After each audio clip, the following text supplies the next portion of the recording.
it's interesting. The flavors keep chopping and changing on this one. So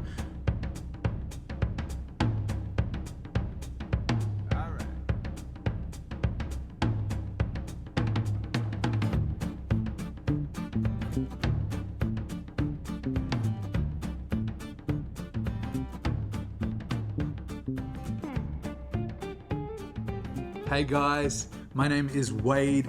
Thank you for joining me on McIntyre's Malts. Today I have a whiskey that comes from my favorite distillery, or one of my favorite distilleries, and that is the Laphroaig 10 Sherry Oak finish.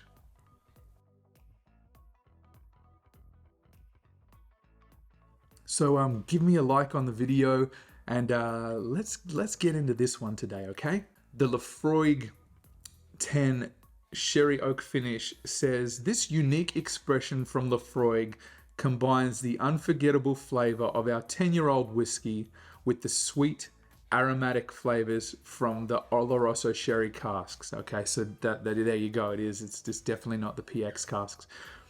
This marriage of casks creates a rich, full-bodied flavor with notes of Manuka honey, bacon, and maple syrup, alongside the classic smoke, seaweed, and hint of salt that Laphroaig is known and loved for. So very similar flavor profile to the last whiskey that I tried, being the Ardbeg Uigeadail. So if you haven't watched that video yet, go and watch that video and come back to this, or click watch later for that one and continue on with this one. So I'm interested to see the contrast between the two, being that Ardbeg and Laphroaig are both neighboring distilleries on the Isle of Islay, and this is pretty much what I would call probably the equivalent offering from Laphroaig. So with that said, let's pour a dram and begin to nose the whiskey.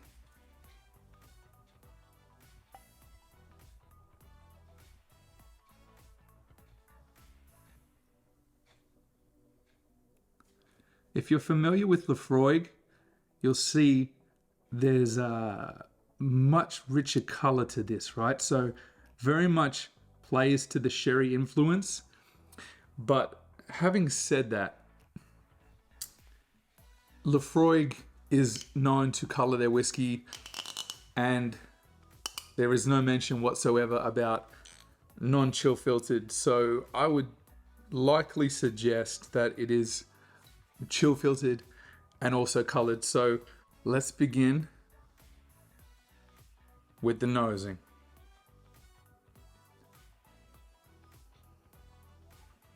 Interesting. Very similar to the Ardbeg Uigeadail. It's taking a lot of the sherry influence comes forward more so. It's very much the dominant scent. You're most certainly getting that barbecued meat with like a sweet glaze on it. Cloves, cinnamon notes.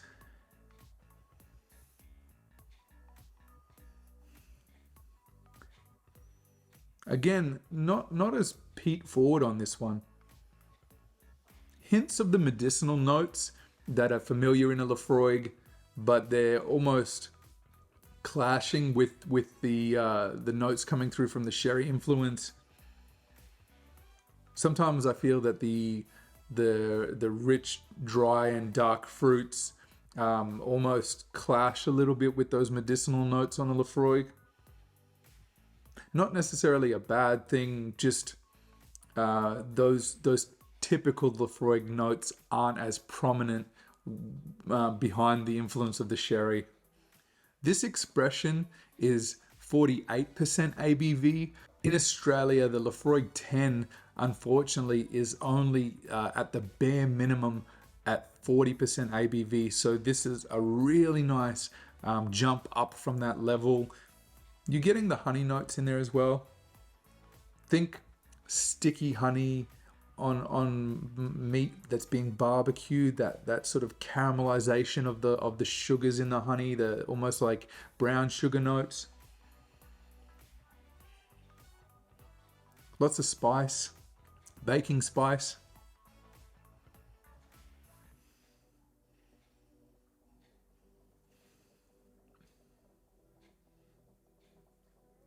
Okay, let's try on the palate and see what flavors we can uncover.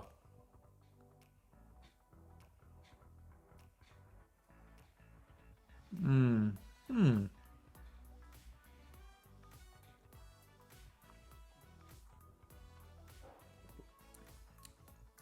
Ah, there's the Laphroaig. Okay, cool. So, not as thick and rich a mouthfeel as Ugadal, but a very nice, almost like a flowing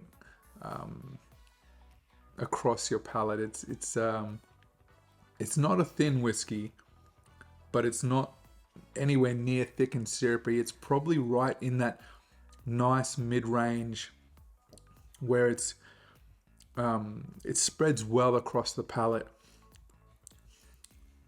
It's interesting. The flavors keep chopping and changing on this one. So you're getting the Laphroaig notes. They're very much the classic medicinal, the iodine, the seaweed, the mossiness, that earthy, the peat, and the smokiness in there.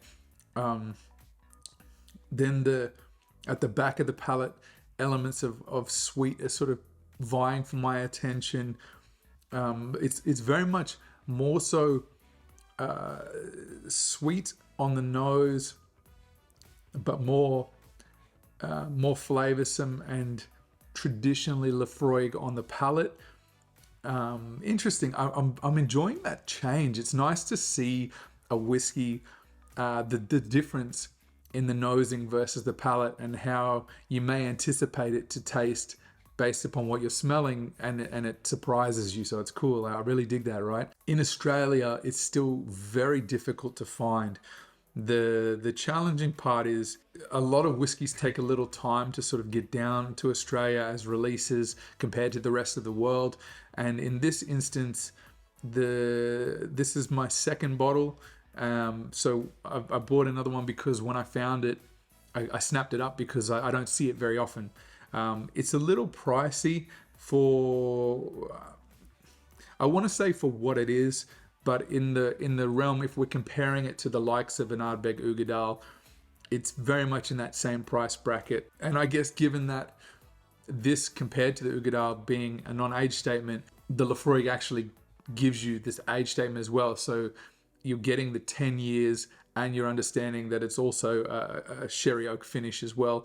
So understandably, the standard Laphroaig 10 in Australia ranges between $80 to $105, and the Laphroaig 10 Sherry Oak, pretty much, as I say, I can't find it very many places, so it's virtually spot on $160 everywhere that I look, and there's only maybe been 2 or 3 places that I've found it available.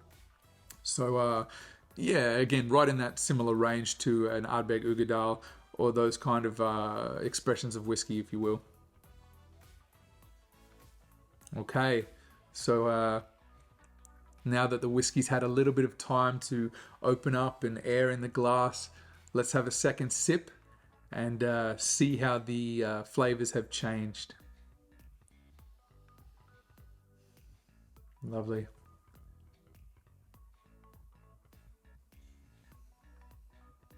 Mm.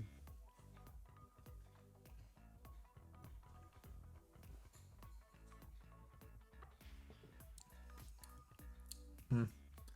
Consistent.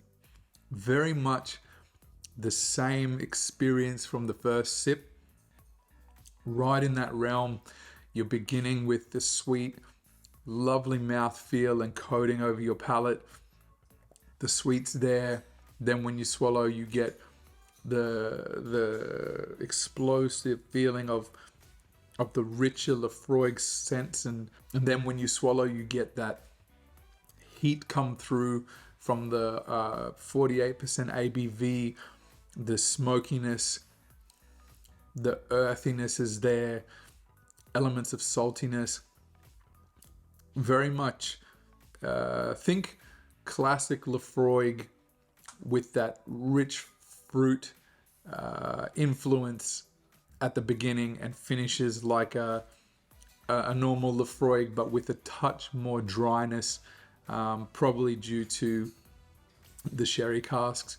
So a gorgeous whiskey. If you love Laphroaig and you love whiskies that have that sherry influence, you are most certainly going to like this. It's a great comparison and alternative to the Ardbeg Uigeadail, as I've mentioned. So it's really cool to try those similar type expressions from neighboring distilleries on Islay. So absolutely a great whiskey. And as always, enjoy your whiskey responsibly. Here's to you guys.